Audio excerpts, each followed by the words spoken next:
ውድ የሕይወት ቲቪ ቤተሰቦች እንደምን ከርማችኋል? ይህ ህብስተ ጥበብ የተሰኘው በየሳምንቱ በሕይወት ቴሌቪዥን ብቻ እየተዘጋጀ የሚቀርብላችሁ የጥበብ መድረክ ነው። እንግዲህ ከዚህ በፊት እንደምታውቁት በዚህ መድረክ አዳዲስ መጽሐፍት፣ አዳዲስ የዝማሬ አልበሞች፣ ሌሎች የጥበብ ስራዎች ተነስተው ይወሳሉ። የጥበብ ሰዎች ይጋበዛሉ።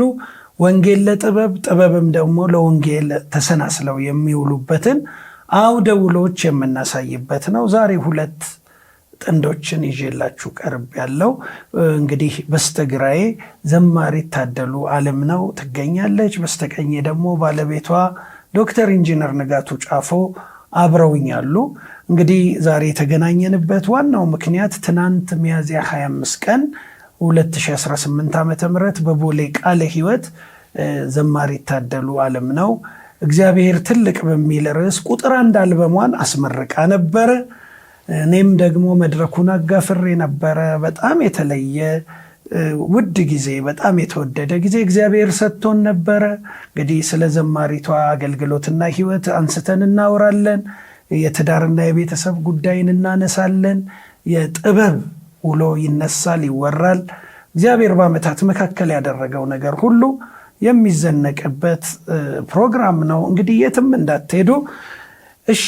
እንግዶቼ እንግዲህ ጥሪያችን አክብራችሁ ስለመጣችሁ በራሴና በዝግጅት ክፍሉ ስም እንዲሁም በሕይወት ቲቪ ቤተሰቦች ስም ላመሰግናችሁ ወዳለሁ። እናመሰግናለን። እሺ እንግዲህ ትናንት ከፍተኛ የሆነ እንግዲህ በጣም ሩጫ የበዛበት ጊዜ ነበር። ድንቅ ጊዜ ነበረ።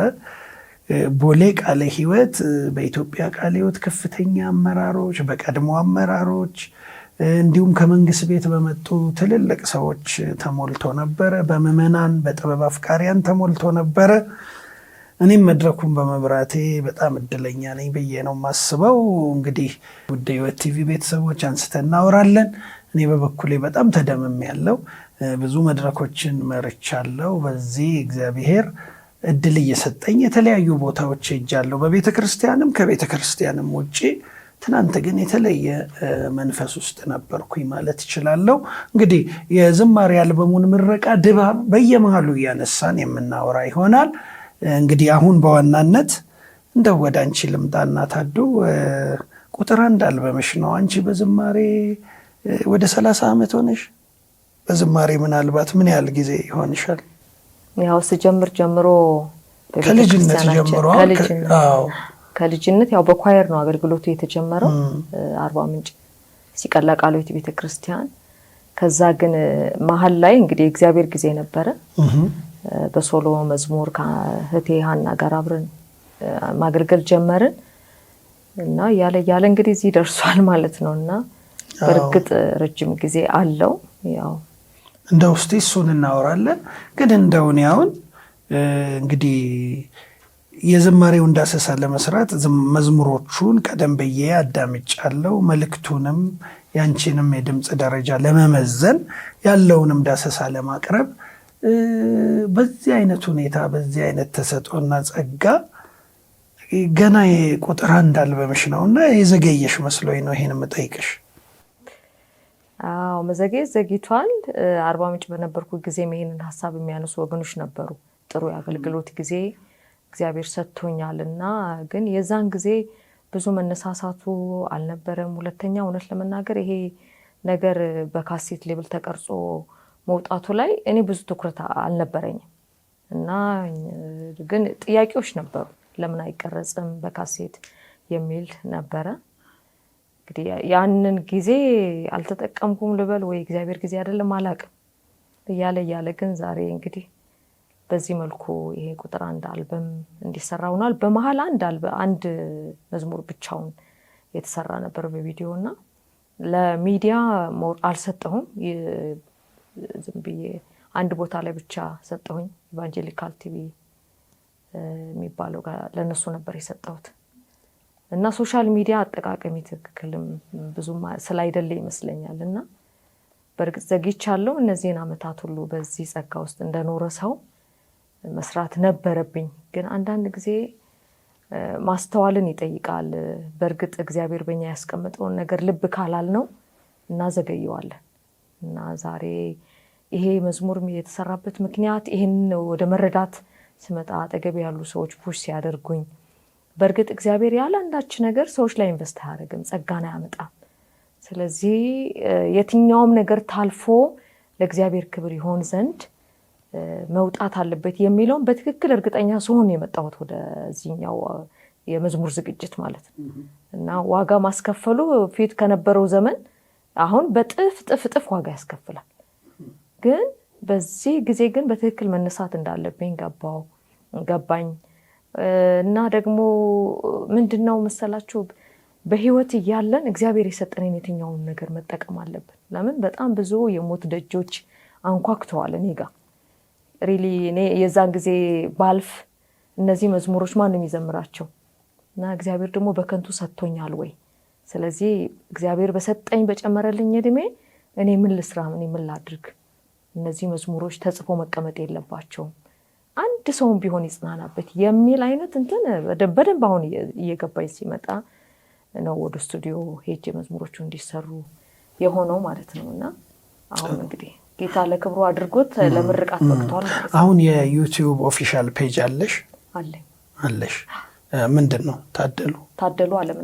ታደሉ ዓለም ነው ኦፊሻል። እንግዲህ ውድ ሕይወት ቲቪ ቤተሰቦቻችን ጥበብን ማበረታታት እግዚአብሔር ደግሞ ጸጋውን ሰጥቷቸው የሚያገለግሉንን አገልጋዮቻችንን ማበረታታት የኛ ድርሻ ነው። ታደሉ ዓለም ነው ዩቲዩብ ኦፊሻልን እንድትከታተሉ እንዲሁ ሰብስክራይብ እንድታረጉ ሼር እንድታረጉ ላይክ እንድታረጉ ጋብዛለን። ጥሩ ነው እንግዲህ እኔ ግን ይሄ የአልበሙ ውጣ ውረድ ምናልባት ዶክተር አንተም ልታክልበት ትችላለህ። በታዱ ልጀምርና ከቀድሞ ጊዜ ይከብዳል።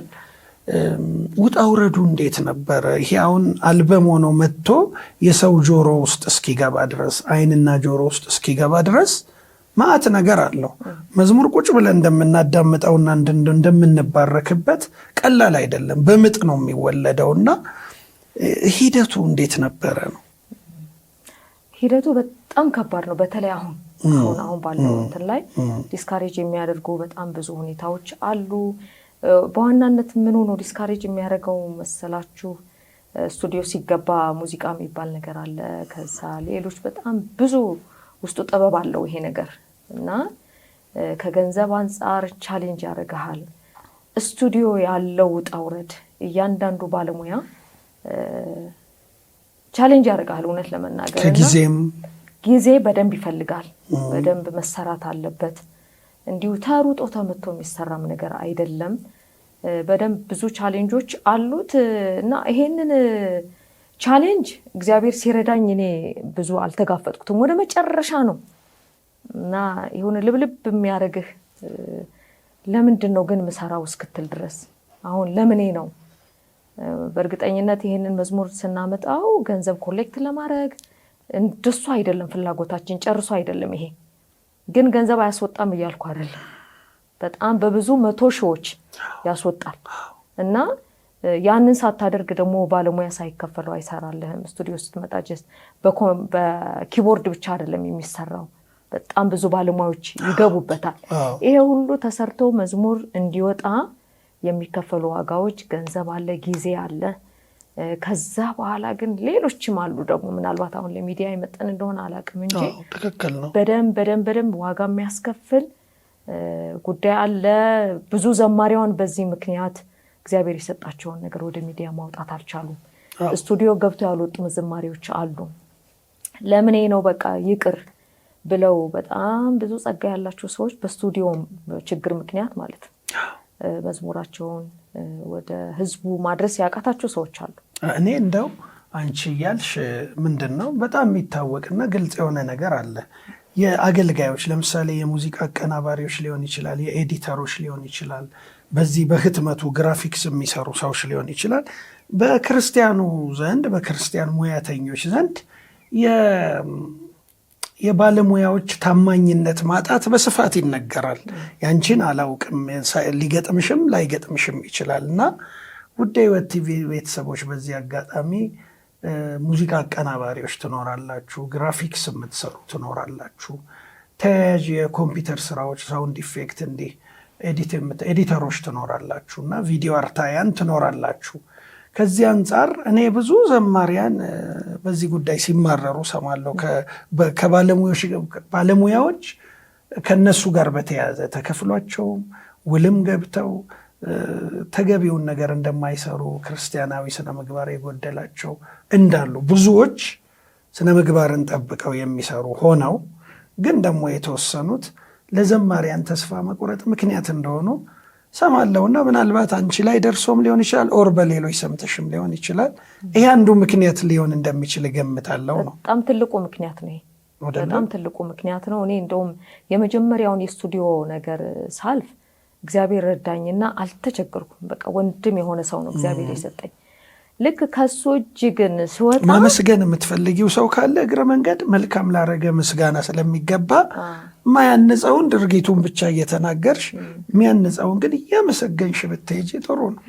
አመሰግናለሁ።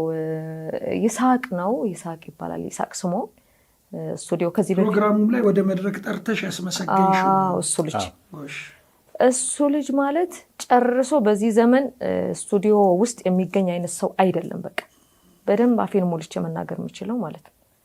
እንዴት ሰው አንተ ስልክ እኮ አይነሱልህም እሺ አይሉም እኮ የራስን መዝሙር ለመቀበል እኮ አሳረህን ነው የምታየው። ግን በእያንዳንዷ ስቴፕ ቆይ አንቻችሁም ይሄንን አንቺ አትጋፈጩም እኔ ያናግራቸዋለሁ። ከገንዘብ አንጻር እንኳን ራሱ ዲል እያደረገ እከሌ የተሻለ ቢሰራልሽ የኔ ነው እያለ ነው ሲመራኝ የነበረው ማለት ነው። እና ይስሐቅ ስምኦን መካኒሳ አካባቢ ስቱዲዮ አለው። የቆየ ልጅ ነው በጣም ወንድሞቹም አሉ በጣም መልካም ልጆች ናቸውና ይስሐቅ ይሄንን መንገድ አቅልሎልኛል። ልክ ግን የሱን የስቱዲዮ ነገር ጨርሼ የሚመለከተውን ጉዳይ ሁሉ ከኔ እጅ ተቀብሎ ጊታር የሚያስገባውን ዋሽንት የሚያስገባውን ምን የሚያስገባውን ሁሉ እሱ ነበር እየደወለ የሚያናገረው። ከዛ ሚክስ የሚባል ነገር አለ። ከሚክስ ቀጥሎ ደግሞ እንዳሁኑ በዝም ብሎ አይደለም መዝሙሩ የሚወጣውና ሊሪክስ የሚባል ነገር አለ። እሱን ለማሰራት አሳር እያንዳንዷን ግራፊክሱን ብትል ምኑን ብትል እያንዳንዱን ነገር ማለት ነውና እነዚህ ስቴፖች ላይ ነው እና እንዳይ እግዚአብሔርም ፈልጎ ይመስለኛል መረረር እስኪል ድረስ የሚቸግር ነገር አለ። እኔ በቻልኩት መጠን ለሱም ያልኩት ፕሊዝ ተነጋገሩ፣ ለእግዚአብሔር ክብር ይሆናል ወይ ይሄ? ምክንያቱም እነሱ ሳይኖሩ መዝሙር አይሰራም። መዝሙር የግድ በሙዚቃ መቀናበር አለበት። ግን የጸጋውን እንትን ቫልዩ እነሱ ካልሰጡትና ዘማሪያን በዚህ ልክ ተማረው የሚወድቁ ከሆነ ግን ምናልባት ለእነሱ በረከት አይሆንም እና ባላችሁ ብረት ጊዜ ተነጋገሩ ሁሉ ብዬው አውቃለሁኝ። ትልልቅ ዘማሪያን ይግቡበት፣ ይውቀሷቸው። እነዚህ ልጆች የቸርች ልጆች ናቸው፣ ከየትም የመጡ አይደሉም እና ልቡ ይኖራቸው፣ ዘማሪውን ይውደዱት፣ ያስጠጉት። የተሻለ እንድትሰራ እኮ ያበረታታል። ሁለተኛ አልደርስም አይነት እንዲፈጠር ማድረግ ግን አግባብ አይደለም። በእኔ በኩል እግዚአብሔር ረድቶኛል እውነት ለመናገር። ክፍያም እየተቀበሉ ጭምር ነው የሚያጉላሉትና እንግዲህ ውድ ሕይወት ቲቪ ቤተሰቦች የምናወራው ቁም ነገር ነው። ጥበብን ማበረታታት አለብን። ክርስትና ስነ ምግባር ይፈልጋል። ክርስቲያን ባለሙያዎች በሙዚቃው ዘርፍም ሆነ በሌላ የተሰማራ ክርስቲያኖች በምንውልበት ቦታ ሁሉ ክርስቲያናዊ ስነ ምግባርን ልንላበስ ይገባል። እንደው ዶክተር መዝሙር ስታወጣ እሷ ልኳን አይታታለች ውጣ ውረዱን ምኑንና አንተ ደግሞ ተኝተህ ስታንቀላፋ ነበር አልልም። ይሄ ነገር አንተ ጋር አልደረሰም? እንደው ወላፈኑ አሁን የእሷ ጭንቀትና እንዴት ነው ምንድን ነው? አሁን የአገልግሎት አጋሯ ነህ፣ በጉባኤም በአደባባይም አመስግናለች ትናንትና። አንተ ጋር አልደረሰም ይሄ ጭንቅና ጣጣ? እኔ ጋር የመዝሙር ጸጋ ያላት እሷ ነው። አዎ እኔ ሰፖርት ማድረግ የኔ ስራ። አዎ ስቱዲዮ ስትሄድ ከእሷ ጋር ሄዳለሁ። አዎ ስትመለስ ጠብቄ 1 ሰዓት 2 ሰዓት ጠብቄ ይዣት እመጣለሁ። አዎ የዛ ነገር ሰፖርት የሚሰጠው ትልቅ ጸጋ እኮ ነው። ታዲያ ትልቅ ጸጋ ነው። የዛ ሰፖርት ማድረገው ጸጋው ሙዚቃው ያለው እሷ ጋር ነው። አዎ ግን እንዲህ ስታዝን አሁን እሷ ገንዘቧን ከፍላ ጊዜ ሰጥታ እነዚህ ባለሙያዎች ታማኝ ሳይሆኑ ቀርተው መታ ስታዝን ለአንተም የሆነ ፊሊንግ ይኖራል መቼም። አይ ስልካቸውን አምጪና እኔን አናግራቸው ብዬ ሁሉ አውቃለሁ አይደለ? እሷ አልፈቀደችም እንጂ እኔ ምናልባት ባናግር ጥሩ ላይሆን ይችላል። ግን እንደዛ አይነት ጥያቄ ብጠይቅ ያውቃል። ውድ የቲቪ ቤተሰቦች በዚህ አጋጣሚ እስከ ግጭት ሁሉ የሚካሄድበት ነገር አለ። ወንጌል እንስራ ተብሎ ተነስቶ ከባለሙያዎች አለመታመን የተነሳና እስቲ ከዚህ ርዕሰ ጉዳይ እንውጣና እንደው አልበሙ ምን ያህል ጊዜ ፈጀ? 3 ዓመት 12 መዝሙሮች 36 ወር ፈጁ። ስለዚህ አንድ መዝሙር በአማካይ 3 ወር ፈጅቷል ማለት ነው። አያችሁ አሁን ያለው እንትን ይሄ ነው። 3 ዓመት 12 ትራኮችን ለማውጣት ፈተና ነበር። በደንብ ጊዜን ይፈልጋል። ሙዚቀኛው በራሱ የሚፈልገው ሰዓት አለው፣ የራሱ ጊዜ ይኖረዋል። ከዛ መጀመሪያ ከሰጠህ በኋላ ሁለተኛው ደግሞ ፋይናል ቅጂ የሚባል ነገር አለ። እዛ ጋር ትመጣለህ። ከፋይናል ቅጂ በኋላ ደግሞ ወደ ሚክሲንግ ሊሄድ ሲሆን አብረኸው ደግሞ የምትለቅመው የምታርመው ነገር ሊኖር ይችላል ሙዚቃ ላይ ማለት ነው። እና በእነዚህ ስቴፖች ሁሉ ይሄዳል፣ ወራቱ ይሄዳል በጣም እና እንደዛ እያለ ነው እንግዲህ የሚያልቀው።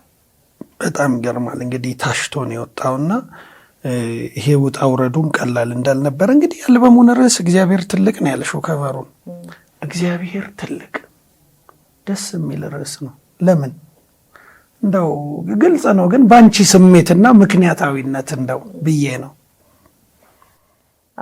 ይሄንን መዝሙር ስጽፍ ልበለው እግዚአብሔር ሲሰጠኝ ለራሴ ነው። ከራሴ ጋር በአንዳንድ ሁኔታዎች መቼም ሰውነንና የምናልፍባቸው መንገዶች ይኖራሉ። በዚህ መሃል ግን በትክክል እግዚአብሔር መሆኑን ማወቅ ግን ነፍስን ከመቅበዝበዝ ይጠብቃል። ምክንያቱም እግዚአብሔር ከምናልፍበት መንገድ ጋር ወስደን የምናያይዘው ከሆነ በሚከፋን በሚደላንም ሊሆን ይችላል። በየትኛውም መንገዳችን ውስጥ ባለው ሁኔታ ሁሉ እያያያዘ እግዚአብሔርን በዛ መልኩ የምናየው ከሆነ ማምለክም መከተልም አገልገልም ይቸግራል እና እግዚአብሔር ከኛ ንጭንጭ ያለፈ ነው። ከኛ ለቅሶ ከኛም ሆደ እንዲብሰን የሚያደርጉ ነገሮች ሁሉ በላይ ነው እግዚአብሔር። እና በህይወቴ በጣም ምጽናናበት ነገር ምንድነው? እግዚአብሔር አምላክ መሆኑን ነፍሴ በደንብ ማወቅ አለባት ብዬ አምናለሁ። ያ ሲሆን አርቅም ከምንጩ። ይሄ እኮ የእግዚአብሔር ቃል እኮ ያለው ነው አይደለ? እግዚአብሔርን የሚወድ ሰው በውሃ ዳር እንደተተከለ ዛፍ ነው ይላል። ታፈራለህ የዛን ጊዜ። ግን በሞላ በጎደለ ቁጥር ይሄ ጎጆውን ትቶ እንደሚሄድ ወፍ ምን ሆነ አይነት ሰዎች ከሆነ የምንጎዳው ምንደርቀው እኛ ነን መልሰን። ስለዚህ እግዚአብሔር በየትኛውም የህይወት መንገድ ውስጥ እሱ እግዚአብሔር ነው እና ሁልጊዜም ለራሴ የምለው ነገር አምልኮዬ ከዚህ ከምድሩ ከጓዳው ከምናምኑ ጋር ሁሉ መያያዝ የለበትም። ለአምልኮ ለእግዚአብሔር ፊት ስቀርብ አምላክነቱን በደንብ ተረድቼ ማምለክ አለብኝና ያልፋል። እና በደንብ ኢሳይያስ ላይ ያለው የእግዚአብሔር ቃል ለያዕቆብ የተናገረው ማለት ነው። መንገዴ ከእግዚአብሔር ተሰውራለች፣ ፍርዴም ከአምላኬ ያልፋለች። ለምን ትላለህ? ለምንስ እንደዚህ ትናገራለህ? አላወክምን? አልሰማህምን? እግዚአብሔር የምድር ዳርቻ ፈጣሪ ነው ይላልና ይሄ ምድርን የፈጠረ አምላክ የኔ መንገድ ከሱ ፊት ተሰውሯል እንዴት እላለሁ? እንደዚህ ነው ያዕቆብን እግዚአብሔር የተናገረው። እና ሁልጊዜም ከእግዚአብሔር ጋር ያለኝ ልጅነት በቃ እንዴት ነው የተገባውን ነገር ሊጎልበት አይገባም። እንደሱ አይነት እንትን ውስጥ ሆኜ ነው ይሄንን መዝሙር የጻፍኩት። እግዚአብሔር ብቻውን አምላክ ነው፣ በቃ ብቻውን የሚመለክ አምላክ ነው። ከዛ አንፃር ነበር የተጻፈው። ጎሽ እንዴ ፕሮግራም እንግዲህ ብዙ መድረክ መርቻለሁ፣ በጣም ተባርኬበታለሁ በዛ መድረክና ደስ ብሎኝ ነበር። ዶክተር የቀድሞ አመራሮች ትላለህ፣ ያሁን የወቅቷ የኢትዮጵያ ቃለ ሕይወት ቤተክርስቲያን የወቅቱ አመራሮች ትላለህ። በጣም ሰፊ ህዝብ ነበር የተገኘው። ከፖለቲካውም ወገን የመጡ አሉ፣ ያንተን ታናሽ ወንድም ጨምሮ በርካታ ህዝብ ተገኝቶ ነበረ። ድባቡ ይለያል እና እንዴት ነው እንደው ድባቡን እንዴት አየኸው? ምን ተሰማ? እንደገና ደግሞ ሰዎች ወደ መድረክ እየወጡ ስለእናንተ ይሰጡ የነበረው ምስክርነት ስለ ህይወታችሁ፣ ግማሾቹ በእንባ ነበርና ብዙዎቹ በፍጹም ትህትና ወደኋላ ዓመታትን ተመልሰው ያመሰግኗችሁ ነበር። ስሜታቸውን መግለጽ ሳግ እየተናነቃቸው እያለቀሱ ነበር። እንደው ምን ተሰማችሁ? የቃለ ሕይወት ቤተክርስቲያን የአሁኑ አመራርም የቀድሞ አመራር ነበሩ። ያው እኔም በዛ ሂደት ውስጥ በነሱ መሀል ያለፉ ስለሆነ ወዳጆቼ፣ አንዳንዶቹ አለቆቼ፣ አንዳንዶቹ ከኔ ጋር የሰሩ ስለሆነ ያው ይሄ ትልቅ የእግዚአብሔርን ስራ ስንገልጥ እነሱን ሳንጠራ ብቻ ካሴት ተለቋል የዶክተር ንጋቱ ባለቤት ዝማሬ አውጥታ ቢባል ጥሩ አይሆንም። ስለዚህ የእነሱ መገኘት አንደኛ ያው ቤተክርስቲያን ሪኮግናይዝ ማድረግ ነው፣ አገልጋዮቹን ሪኮግናይዝ ማድረግ ነው። ወዳጆች ናቸው፣ ጓደኞች ናቸው። አንዳንዶቹ ደግሞ እነ ዶክተር ተስፋዬ የኔ አለቆች ናቸው፣ እነ ፕሮፌሰር ተከተል የኔ አለቆች ነበሩ። ሌሎቹ ጋርም አብረን እንዲሰርተናልና እነሱ ጥሪያችን አክብሮ ስለመጡ እግዚአብሔር ይባርካቸው እላለሁ። የኛ የዚህ የመዝሙር ምረቃ ፕሮግራም ላይ ተካፋዮች ስለመጡ ትልቅ እግዚአብሔር ይባርካቸው፣ አገልግሎታቸውን ይባርክ፣ ቤተሰቦቻቸውን ይባርክ እላለሁ። ሌሎች ከኛ ጋር አጥቢያ ቤተክርስቲያን ሌቭል ላይ ከኛ ጋር አገልግሎት ላይ የነበሩ ቀጥታ ዳይሬክት ታች ያላቸው ብዙ ሰዎች ከኛ ጋር ያለፉ በስራም በልምድም ብዙ ባገኘናቸው ልጆቻቸውን የመከርናቸው መንገድ አቅጣጫ ያሳየናቸው አንዳንድ ነገር ፕሮብሌም ሶልቭ ያደረጉ ሰዎች መጥተው መድረክ ላይ ሲናገሩ ነበርና እኛ ያንን ስራ እንደው ይሄ ትልቅ ነገር ይሆናል ብለን አይደለም የምናደርገው። ኖርማል ሩቲን አይነት ነገር እየሰራን ያለ ለካ የሰው ህይወት የሚለውጥ መሆኑን ሌላ ጊዜ የሚናገራሉ። ግን ትላንትና ሪል ስሜታቸው ውስጣቸው ያለው ነገር ሲያወጡ እኛም ለካ ይሄ ነገር ክብር ለእግዚአብሔር ይሁን እና እንደዚህ የሆነ ሩቲን እየሰራን የሰው ህይወት ሄዶ የሚነካ ከሆነ እንግዲህ ይሄን ሩቲን ነገሩ መቀጠል አለብን ብለን አስበን ይሄን ነው። እግዚአብሔር ይባርካችሁ ሁላችሁ። ምስክርነት የተናገሩ አሉ፣ ጌታ ይባርካቸው። ታዱም ተናግራለች፣ እግዚአብሔር ይባርካት። ጥሩ መንፈሳዊ ህይወት አላት፣ ዲሲፕሊን ናት፣ በጣም ዲሲፕሊን። የጸሎት ህይወቷም አለ፣ ቀጥሎ ደግሞ የዝማሬ ህይወትም አለ፣ ስራና ቤት ማገናኘትም አለ። ቤት ስራ አለ፣ መስሪያ ቤትም ስራ አለ፣ አገልግሎትም አለ። አንዳንዱ ነገሩ ጊዜው ትንሽ ረዘም ያለበት ሪዝንም አለ አይደል? ብዙ ስራ ባርደን ስላለ ከዛ ጋር ተያይዘው የተወሰነ መለጠጥ ነገር ይኖራል ብዬ አስባለሁ። እኔ ደግሞ ያው አመራር ላይ ስለነበርኩ ብዙ ጊዜ አንዳንዱ ጊዜ አየለኝም እና የቤቱን ኃላፊነትን ባልጆቹን ኦቨርቴክ የምታደርገው እሷ ነች እና ያ ነገርም ደግሞ ትንሽ ነገሮችን ለጥጧል ብዬ አስባለሁ እና እሷንም እግዚአብሔር ይባርካት፣ ገና ጸጋ ያብዛላት። ሁለተኛም ሶስተኛም ይወጣል። ሌሎች ብዙ መዝሙሮች አሉ እኔ አውቃለሁ። በዛ ሁኔታ ብዙ አጥቢያ ላይ ሲዘመር ከረሙ። እነዚህን አምፒክ አድርጋ ሰለክት አድርጋ መጣች እንጂ ሌላ ሁለተኛና ሶስተኛ አሁን እንደው ይውጣ ቢባል መዝሙር አላት። ግን ምንድነው ያው ጊዜ ወስዶ ጸልዮ ጌታን አዳምጦ ማውጣት ጥሩ ነው የሚል ሐሳብ አለኝ። እግዚአብሔር ይባርክህ። እንግዲህ እሷ ማመስገናለሽ በመድረክ እንግዲህ እናንተ የትዳር ምሳሌ መሆን የምትችሉ ጥንዶች ናችሁ። እንደው ምን ተሰማችሁ ዞር ብለሽ ትናንትን ስታይ አንቺ ከዚህ ከሰዎቹ ሁኔታ እንደው ለውስጥሽ የመጣ ስሜት? አንቺም ከአንዳንዶቹ ጋር ስታለቅሽ ነበረ። ምን ተሰማሽ? እንደው እውነት ነው የመዝሙር አልበሙ መረቃ ዋናው ነገር ሆኖ እዛ ውስጥ ግን በጣም ብዙ ምክንያቶች አሉ እግዚአብሔርን የምናመሰግንበት። እንደ ቤተሰብ ከአባቢ ጋር ያው እኔ አባቢ ነው የምለው ዶክተርና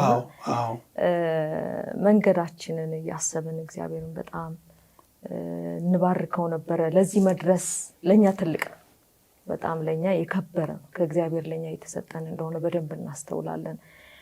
ለቅሶ የሚባለውን ነገር እናቴ በጣም አልቃሻ ስለሆነች አደራ ቤት ውስጥ ራሱ ማታ በነበረን ዲስከሽን እንዳታለቅሺ፣ እኔ ጀግኛለሁ በቃ አላለቅስም፣ አንቺ ያለቀሽ ቀን ግን አልችልም፣ አታልቅሽ ምናምን አላለቅስም እሷ ማለችኝ። ግን በኋላ በጣም ምኑ ጋር ፍንቅል አደረገኝ መሰላችሁ? ፍቅርዬን ሳያት ግን አልቻልኩም። ፍቅርዬ ዶክተር ፍቅርተ መኮንንና ወንድማችን ተስፋዬ ለምንድን ነው መሰላችሁ? እሱ ቤተሰብ ማለት እኔን እንደገና ለቤተሰቤ ሰጠኝ፣ እናት እንደሆን ሚስት እንደሆን። ነገሩ እንዴት ነው? በኮቪድ ወቅት በጣም ታምሜ ነበረ። መተንፈስ የማልችልበት ሁኔታ ነው። ሆስፒታሎች ኮቪድ የተያዙ ሰዎችን የሚያስተናግድበት ታይም አልነበረም። አምቡላንስ ተጠርቶ የሚወስድበት ታይም አልነበረም። እኔ ግን በኮቪድ ተይዤ ነበርና ስመረመር ሌላ ነገር ስላሉኝ ቤት ራሴን ትሪት አደረግ ነበር። አባቢ ፊልድ ነበረ ከዛ እሱ ሲመጣም መድኃኒቱን እየወሰድኩ ነው። ህመሜ ግን ደስ አይልም እና አሁን እንደዚህ የምናወራው ድምፅ የሚገርመው ለካ አቅም ነው። ይሄ ድምፅ ጠፋ፣ ወደ ውስጥ ገባ። በቃ ያልኩ ነው የማወራው። አይ ቼክ መደረግ አለበት ተባለ። ለማንኛውም ብዬ ማስክ ደብል አረግ ነበረ እነሱ እንዳይያዙ። ከኋላ ትንፋሽ እያጠረኝ እንደሆነ በደንብ ሳስተውል ቶሎ ውሰደኝ አልኩት። ቢደወል ጠፋ። የአምቡላንስ ሊመጣ አልቻለም እና ያው በራሱ ድራይቭ እያደረገ ሆስፒታል ወሰደን። ፍቅርዬ የዛን ጊዜ የሆስፒታሉ አስተዳደር ነበረች። ምሽት ነው የሄድነው። ከዛ ሙሉ ስሟ ማን ነው? ዶክተር ፍቅርተ። ዶክተር ፍቅርተ እሷን ሳይ ነው ለቅሶ የጀመርኩት። አሌክስ በፍጹም ላለማልቀስ ነው። ዶክተር ፍቅርተ መኮንን ዶክተር ፍቅርተ መኮንን መልካም ላረገ ምስጋና ይገባል። አሁን ጓደኛሽ ትውስታዋን እያወራች ነው። ጌታ ባንቺ አልፎ ያደረገውን ነገር ወገኖች ሆይ መረዳዳትን እንማር። የጥበብ መድረክ ነው። በጥበብ መድረክ ውስጥ ብዙ የህይወት ተሞክሮን መካፈል አለ እና ተስፉዬም የሚረሳ በቃ እንዴት ብዬ እንደምነግር አላውቅም። ብቻ ሄድን። በመሽቶ ስለነበረ ይሄ ምርመራ ናሙና የሚወስዱት ሰዎች የሉ። ስለዚህ ወደ ሶኖግራፊ ክፍል ትሄድና ይታይ ተባለ። ስታይ ሳምባዋ ላይ ምልክት አለ። እነሱ ተነግሯቸዋል ኮቪድ እንደሆነ፣ ግን ከነገርናት ጥሩ አይሆንም በሚል ፍቅርዬና አባቢ ተስፎም ነበር አብሮ እንትን አሉ። እኔ ጠርጥሬያለሁ። ከዛ በጣም ተረባርበው ሐኪሞቹም በቃ ማስክሽን አውጪ ተንፍሻሉ። እንትን ምንድነው ኦክሲጅን ምናምን አደረጉ እና ምንድነው ብዬ ስጠይቃቸው አይ ትንሽ ኢንፌክሽን ያሳያል።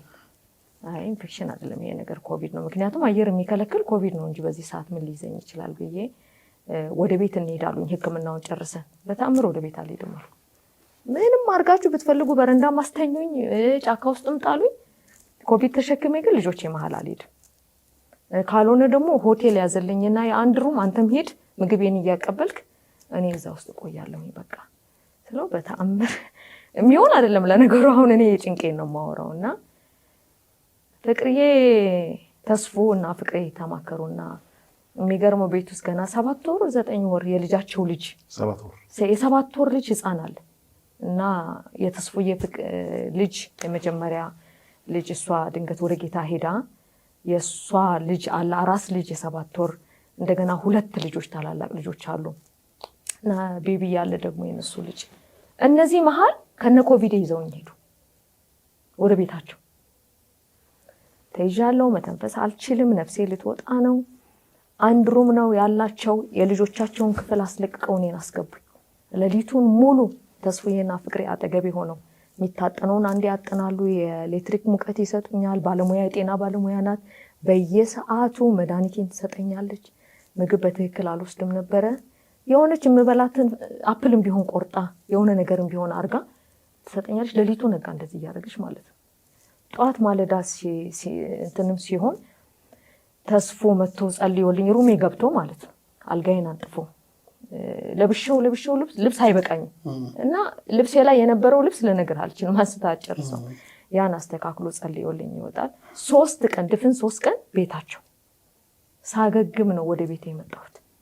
እና ይሄን ቸርነት ማን ያደርጋል? እሷን ሳያት ግን ያ ዘመን ትዝ አለ ያ ጊዜ። እና ብዙዎች እናት አባት ያጡበት ጊዜ ነው ያ ጊዜ ማለት። ሆስፒታል እኔን መቀበል ባልፈለገ ዘመን ጓዳዋ የወሰደች። ይሄን ዋጋ ጌታ ካልሆነ እኔ አልከፍልም፣ ልሰጣትም አልችልም። እና ያኔ ነው የጀመረኝ ልልህ ነው። ፍቅርዬን ሳያት አልቻልኩም። በቃ ተስፉንና ፍቅርዬን ሳያቸው በርግጥ ይሄ ቤተሰብ ደግሞ ለኛ እጅግ መልካም ነው። ሌላም ታሪክ አለው። አሁን እዚህ ጋር ምናልባት ሰዓት ይገድበን እንደሆነ በልጃችን እሱ ደግሞ ትልቅ በጣም ሰፊ ታሪክ ነው። ልጃችን በጣም ይታመምብን ነበረ።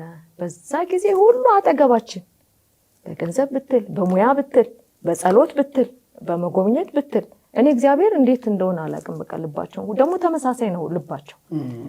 እና ያኔ የተጀመረ ለቅሶ ቀጠለ። የብዙዎች ለቅሶ ደግሞ አንዳንዶቹ በጣም ከኛ ጋር ይሄንን መንገድ ያውቁታል። በተለይ የኔ ኳይሮች ያውቁታል፣ የጸሎት ህብረት ያውቁታል።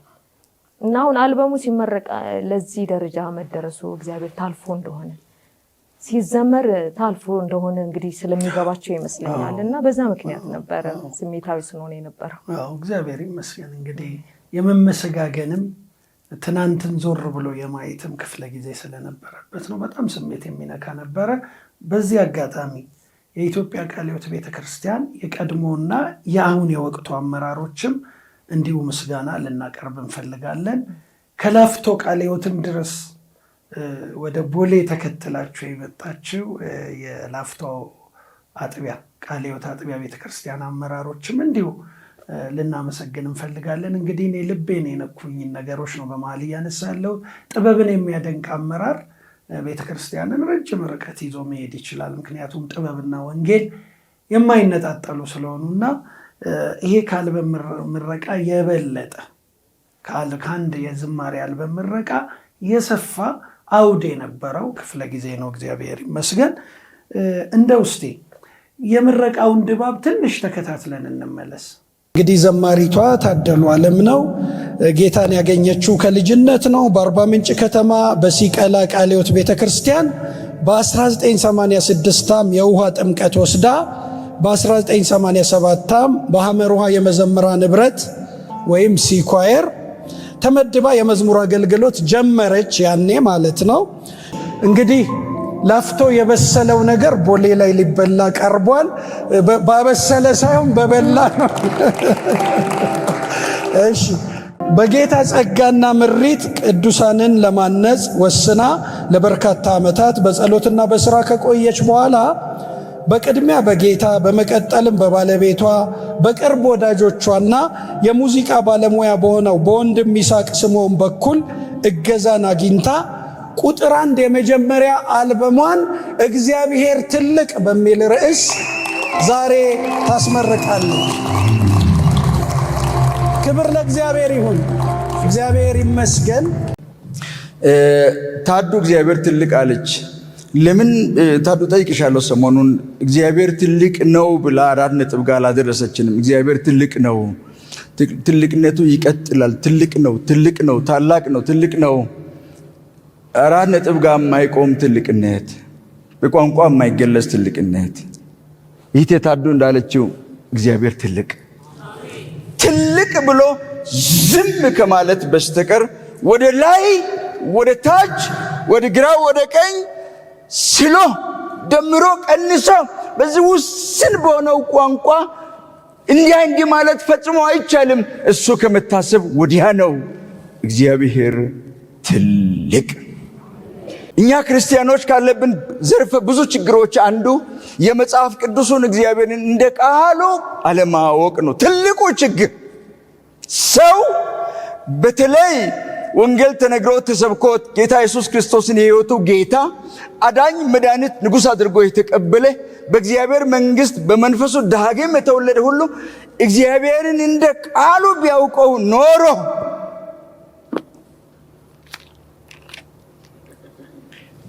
ሕይወታችን፣ ኑሯችን፣ ትዳራችን፣ አገልግሎታችን፣ ቤተ ክርስቲያናችን፣ አገራችን፣ ፕላኔት እርዝ ምድራችን እንዳሁኑ ፈጽሞ አይሆኑም ነበረ። መጨረሻ ላይ ወደ ቤታችን ስንሄድ የኛ ተካው የሚሆነው አሁን ያልኩት ነውና እግዚአብሔር ትልቅ ነው። መጽሐፉ ይናገራል፣ እግዚአብሔር ታላቅ ነው። ውድ የሕይወት ቲቪ ቤተሰቦች እንግዲህ የዘማሪት ታደሉ ዓለምነውን የቁጥር 1 እግዚአብሔር ትልቅ ነው አልበም ምረቃ በተካሄደበት ወቅት በቦሌ ቃለ ሕይወት መድረክ ላይ የነበረውን አጠቃላይ እንደው ቀንጨብ አድርገን ድባቡን አይተን ተመልሰናል። ከላፍቶ ወደ ቦሌ ገብታችኋል። ከላፍቶ ወደ ቦሌ ገብታችኋል። የላፍቶ ቤተክርስቲያን መሪዎች በጣም ፍቅር ናቸው። የላፍቶ ምዕመናን ምክንያቱም እኔ ተመላልሼ ስላገለገልኩ አጥቢያ ይመስለኛል እና ላፍቶዎች ቀድመው ነው ስሜታቸውን የገለጹላችሁና ከላፍቶ ወደ ቦሌ ለምን ሄዳችሁ? ለላፍቶዎችም ለቦሌዎችም የምታቀርቡት ምስጋና ካለ እንደው እግረ መንገድ ብዬ ነው። ላፍቶ ቃለ ሕይወት ቤተክርስቲያን ረዥም ዓመት ቆይታ ነው። 18 ዓመት ከአርባ ምንጭ ተዛውረን ከመጣን ወዲህ እዛ ነው የገባነው። እዛ አካባቢ ነው ጌታ ለኛ ያዘጋጀው። ከብዙ ወንድና ሴት ባሪያዎች፣ ከወገኖች ጋር፣ ከአገልጋዮች ጋር፣ ከመሪዎች ጋር ብዙ ጊዜ አሳልፈናል። ስንመራም ስንገለገልም የነበረን ቸርች ነው። በጣም እንወዳቸዋለን። እነሱ እንደዛውም ይወዱናል። ነገር ግን ወደ ከ2-3 ዓመት በፊት እግዚአብሔር ቤት እዛ ቦሌ ቡልቡላ አካባቢ አዘጋጀልን። ስለዚህ ከላፍቶ ወደ ቦሌ ቡልቡላ መሄድ ነበረብን። ከሄድን በኋላ ደግሞ በእርግጥ ጸልየናል። እንዴት ነው ጌታ ሆይ ስል ከርቀት አንጻር ቴክኒካሊ ካሰብን ከርቀት አንጻር እዚህ ቦሌው ለኛ በጣም ቅርብ ነው። ቴክኒካሊ ስናስብ እንደዛ ነው። ነገር ግን ጸለይን። የእግዚአብሔር መንፈስ ወደዛ መራና ወደዛ ሄድን። እዛም በጣም ጥሩ ሰዎች ናቸው። በፍቅር ተቀበሉ። ቦሌዎች በፍቅር ተቀበሉ። ያው የመታወቅ ነገር ስላለ ብዙ ፕሮሰስ አላስቸገረንም። ለአገልግሎትም ቢሆን በሩ ክፍት ነበረ። ለዝማሬው ለስብከቱም ክፍት ነበረ። ጥሩ ጊዜ እያሳለፍን ያለ ነው። ነገር ግን ያው ዞሮ ዞሮ ቦሌም አባለን ላፍቶም አባለን እና ይሄን ነው የነገርናቸውና በእርግጥ ላፍቴዎች ይወዱናል። ትክክል ነው። እኛም እንወዳቸዋለን። ግን ያው ሰው ካለበት ቦታ ሌላ ሙቭ ሲደረግ የሆነ ስሜት ፊሊንግ ይኖራል። ያ ፊሊንግ ነው እየገለጸ ያሉት። የፍቅር ጉዳይ ነው። ሌላ እንትን የለው። እሱ ብቻ ሳይሆን አጥቢያ ላይ ብቻ ሳይሆን ሰፈር ላይ ብላ ብሎ እናገለግል ነበር። በዛፍ ቅዱስ ጥናቱን ጸሎቱን እናገለግል ነበርና በጣም ስትሮንግ አታችመንት ነበረ። ያ ስትሮንግ አታችመንት ነው ከቤተሰብ ጋር ከልጆቻቸው ጋር እንደዚህ ሊንክ ያደረግንና ልክ እኛንም እንደ አባትና እንደ እናት አንድ የሆነች ልጅ ከጀርመን ሩት ብላ የመስፍን መድረክ ላይ የሚያለቅሰው ሰው የእሱ ልጅ ናትና አሁን ጀርመን ያለችው ማስተርሷን ጨርሳ እዚህ ጀርመን ያለች ነው። እሷ ነች እንኳን ደስ ያላችሁ ብላ ከጀርመን መልዕክት ያስተላለፈችውና ያ ድሮ የተፈጠረው ሊንክ ነው ቤተሰብ ጋር ያ ሪፍሌክሽን ነው የተገለጠ ያለውና ጌታ ጥሩ እኛ አስበን ሳይሆን ጌታ ግን ጥሩ ጊዜ ሰጠን። እግዚአብሔር ይመስገን። ትልቅ ነገር ነው። እንግዲህ ደግሞ ምንድን ነው እያሉ መመሰጋገን እንዴት ትልቅ ነገር ነው። አንድ ቀን ሰው ወደ ጌታ ሲሄድ ቀብር ላይ ቆሞ ከማልቀስ በእርግጥ በዛኛውም ዓለም ትልቅ ክብር አለ። በክርስትና ግን እያሉ መመሰጋገን ደግሞ መልካም ነገር ነውና ትልቅ ነገር ነው። እኔ እንደው ወደ ታዱ ልምጣና እንደው በመካከል ደረቅ በደረቅ አይሆንም አንድ መዝሙር ልጋብዝልሽ ከዝማሬዎችሽ መካከል።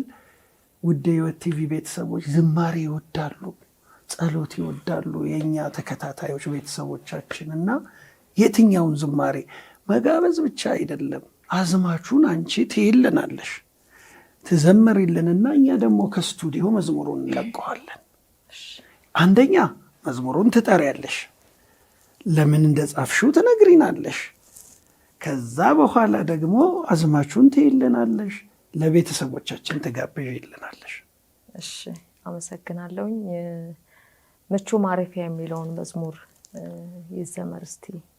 ይህም የራሱ ታሪክ ይኖረዋል። በእርግጥ ምቹ ማረፊያ የሚለውን የጻፍኩበትን ምክንያት አለኝ። ምናልባት ምስክርነቱ ከዚህ በፊትም ተናግሬው ነበረ በአንድ ሚዲያ። ምቹ ማረፊያ የሚለውን መዝሙር የጻፍኩት ላፍቶ ወረዳ 12 ጤና ጣቢያ ድንጋይ ላይ ቁጭ ብዬ ነው የጻፍኩት መዝሙሩን። ምንድነው የሆነው? ጤና ጣቢያ ውስጥ ድንጋይ ላይ ቁጭ ብለሽ እና ቤታችን ከልጃችን ጋር ትደግ ብላ እናቴ ከአርባ ምንጭ የላከችልኝ ልጅ ነበረች። ስትመጣ በጣም ትንሽ ናት። ከዛ ግን እያደገች ትንሽ አንዳንድ ነገሮችን ማገዝ ጀምራ ነበረ። በዛ ወቅት ሰራተኛ አልነበረንም እና ማታ ቤት ራት በልተን ነው የተለያየ ነው። መብራት ጠፋ። ለጠዋት የሚሆኑ ቢያንስ አንዳንድ ነገሮችን ላዘጋጅ ብላ ከሰል አያይዛ ማደሪያዋ ክፍል ለካ አስገብታለች እና ጠዋት እኔ የልጆችን ቁርስ ለማስተካከል ስነሳ በሮችም አልተከፈቱም እሷ የምታድርበት እና ስጠራት የሞት ሞቷን አቤት አለችኝ። ምን ሆነሽ ነው አትነሽም? ሰዓት ሄዷል ብዬ ስላት ታማለች። እንዴ ማታ አብረን ቆይተን ነው ምን ሆነሽ? አሞኛል ስትለኝ ምን ሆነሽ ነው? እሺ አልኳትና በሩ እንድትከፍትልኝ አስደርጌ ስገባ በቃ በደንብ ታማለች። እንዴ የሰው አሁን አጉል እንዳልሆን ምን ሆነሽ ነው ስላት አይ በቃ አቅቶኛል አለችኝ። እንደምንም አየር እንድታገኝ ወደ በረንዳው አካባቢ ያረኳትና የልጆችን ምግብ ቆጣጥሬ ምን ብለን ልንወጣ ስንል ምን ሆነሽ ነው ብዬ ድጋሚ ጠየቅኳት። አይ ምንም አልሆንኩም የሆንሽው ነገር አለ። ምክንያቱም አሁን እኔ ስራ ልወጣ ነው። በዚህ ሁኔታ እሷን ትቼ መሄድ ደግሞ ፈራው። ልጆችን ደግሞ መሸኘት አለብኝ። ምንም አልሆንኩም ብላ እሷ አለችኝ። ግን እግዚአብሔር በጣም እኔን ቤተሰቤን እንደገናችንን ብላቴና ለመታደግ ስለፈለገ ድንገት ቀንሳ ያስቀመጠችውን ከሰልና ማንደጃውን እንጀራ ምናምን ከሚቀመጥበት ኮመዲኖ ስር እንዲህ አስገብተዋለች። ያኔ እኔ አሰብኩ እንዴ ከሰል እዚህ ውስጥ አስገብተሽ ነው ስላት አዋለች። በቃ አባቢ ቶሎ በል ስራውም ይቅር ልጆቻችን እንደምንም ቶሎ እናድርስና እሷን ወደ ሕክምና መውሰድ አለብን ተባብለን ይዘን ወደ ጤና ጣቢያ መጀመሪያ የግል ሕክምና ስንሄድ ሌላ ነገር ይላል። ልጅቷ መንቀሳቀስ አትችልም፣ መራመድ አትችልም። በግድ ይዣት ነው መራመደው። እርዳልኝ እባክህን ቶሎ ወይ ኦክሲጅን ላይ እርጋት ወይ ቶሎ እርዳት። አሁን የግል ተቋማት ላይ አንዳንዴ የሆነ ገንዘብ እንትን ለማድረግ ላብራቶሪ ወረቀት ሁሉ ከዛ እኔ የምፈልገው ይሄንን አይደለም፣ ቶሎ ሳፖርት አድርጋት አየር ታገኝ ስለው ፈቃደኛ ስላልነበረ ይዘናት ጤና ጣቢያ ልጆችን ለማድረስ እሱ ሄዶ ነበር። ብቻ ይዣት እንደምንም ወረዳ ጤና ጣቢያ ልክ በራፉ ጋር ስንደርስ ከእጅ አምልጣኝ ወደቀች። ከዛ መጡ ነርሶቹ ተረባርበው አስገቧት። ሙሉ ለሙሉ ኦክሲጅን የሚባል ነገር ደሟ ውስጥ አልነበረም። ምን ሆና ነው ሲሉኝ አይ እሷ አልነገረችኝም፣ ግን እኔ ቤት ውስጥ ይሄን አይቻለሁ አለ። በቃ እንዲህ እዚህ የሚያርጉት ነገር አላቸው። ይሄን ሲያርጉ አየሽው አሉ። በቃ ምንም ነገር የሚሄደው ነገር አይታይም፣ የደም ሰርኩሌሽኑ ማለት ነው። ከዛ ወዲያውኑ ኦክሲጅን ተደረገ። አባቢን ቶሎ ልብስ ይዘህልኝና አልኩት። እሱ ልብስ አመጣልን፣ አስተኛናት እዛ ጤና ጣቢያ እና በዛ መሀል የፈረደበት የቤት ኪራይ ጉዳይ አለና ቤት ኪራይ ሴትዮዋ ደውላ ቤት ልቀቁ የሚል ነገር መጣ። ሌሎች አሉ ማለት የሚቆጠሩ ነገሮች በዙ። ከዛ እሱ ልብሱን እስኪያመጣልኝ እነሱ ትሪት አድርገዋት ኦልሬዲ ልጅቷ ተኝታለች። ቁጭ ብዬ አሰብኩ። ማረፊያ የሚባለው ቦታ የት ነው የሚገኘው? ሰው እንዴት ነው የሚያርፈው የሚለውን ነገር እያሰብኩኝ መዝሙር ሆኖ መጣ። እዚህ ልጅ ታማለች፣ እዛ ቤት ልቀቁ ይባላል። ማአት ሌሎች ጥያቄዎች ይኖራሉ። እዛ ኮንዲሽን ውስጥ ሆነሽ አዎ በቃ ማለት ማረፍ የሚባለው ነገር የት ነው የሚገኘው? ሰው እንዴት ነው የሚያርፈው? ማለት ረፍትን እየለመንኩ እየጸለይኩኝ ግን የሚመጣው ነገር ረፍት የሚሰጥ ሳይሆን ጥፋ የሚል ነገር። ዋው በቃ እኔ እንትን መልሴን አግኝቻለሁ። መልሴን አያችሁ። መዝሙር እንዲህ ከህይወት ሲወለድ ከህይወት ሆነው ካለፉት ነገር ከስሜት ውስጥ ፈልቅቆ ሲወጣ ደስ ይላል። ጥበብ እንዲህ ነች። አሁን በአየር ላይ የሚጻፍ ነገር የለም ማለት ነው። እስቲ ጀምሪልንኛ ከስቱዲዮ እናስኪደው። ምቹ ማረፊያ ምቹ ማረፊያ ምቹ ማረፊያ ምቹ ማረፊያ ምቹ ማረፊያ ምቹ ማረፊያ አንተነ ለኔ አንተነ ለኔ ቃል ነው ለኔ ቃል ነው ለኔ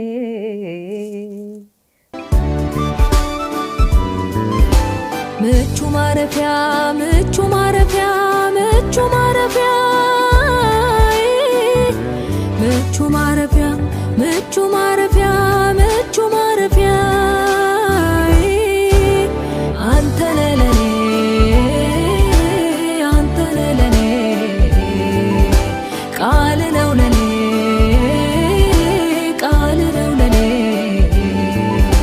ምቹ ማረፊያ ምቹ ማረፊያ ምቹ ማረፊያ ምቹ ማረፊያ ምቹ ማረፊያ ምቹ ማረፊያ አንተነ ለኔ አንተነ ለኔ ቃል ነው ለኔ ቃል ነው ለኔ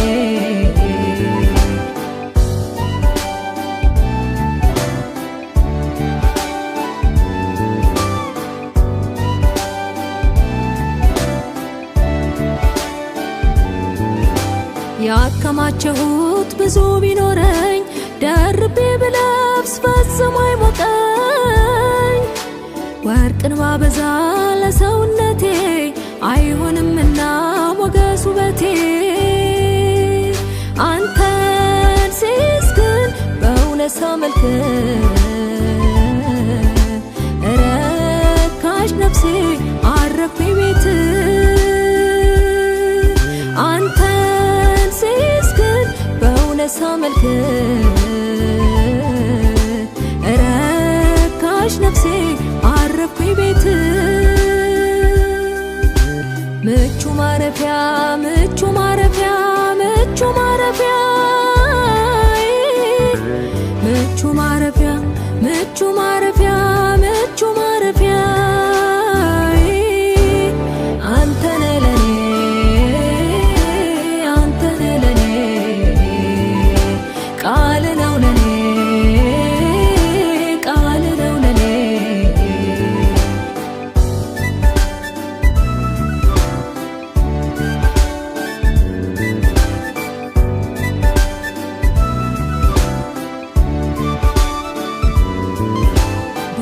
ብታወቅ በየምክንያቱ ቢመቻችል ክብር ሹመቱ አንተ ከሌለ ሙሉ አይደለም በነፍስ በስጋ ማያሳርፍ ሁሉም የሚያምረው አንተ ካለነ የሌለህበት ሁሉም ባዶ ነው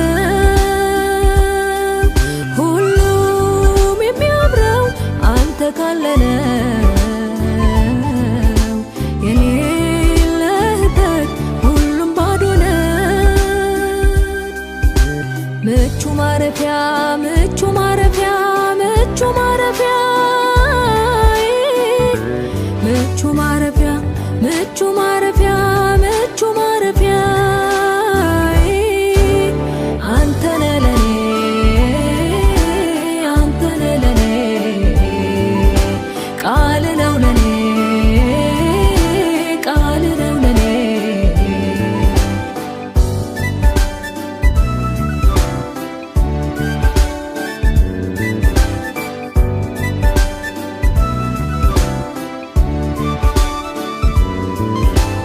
እያማረጥኩኝ ብለብስ ብበላ በምድር ኑሮዬ ቢሆን ባለጠጋ አንተን አውቄ ካልዳነች ነፍሴ የከንቱ ከንቱ ይሆናል ልፋቴ ፍጹም በረከት ኢየሱስ አንተ ነህ የኔ ማረፊያ አንተ ብቻ ነህ ፍጹም በረከት ኢየሱስ አንተ ነህ የኔ ማረፊያ አንተ ብቻ ነህ ምቹ ማረፊያ ምቹ ማረፊያ ምቹ ማረፊያ ምቹ ማረፊያ ምቹ ማረፊያ